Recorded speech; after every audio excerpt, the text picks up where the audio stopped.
Arnuay tinaduma-duma a kapanunutan tinagbalin alungalong ni DILG Secretary June Vic Remulla apan naka-abolish ti sangguniang kabataan iti pagilyan. Kasarunwan ti panakasuspende dagiti dua nga SK chairman iti Makati City.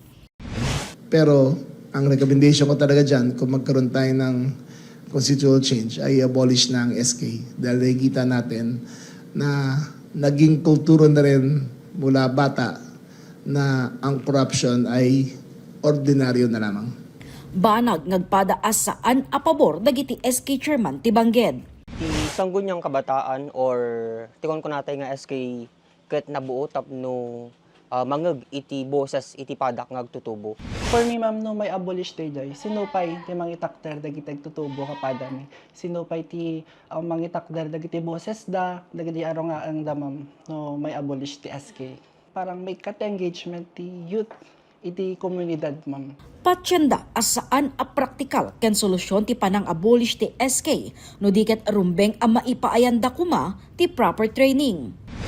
Agiulog dati leadership trainings that could enhance the leadership skills of the youth leader can dagiti ma-enhance the critical thinking skills da ma'am. Kasi adu ti youth leaders nga nalalaing actually ma'am. Ken adamot detoy SK Reform Act law tayo nga existing which is very nice ma'am. So need lang talaga ti proper guidance tapno may implement dito yung na siya at ma'am. We need a strong reforming the SK Reform Act of 2015 which is the 1074-2 to produce a competent leaders for the youth.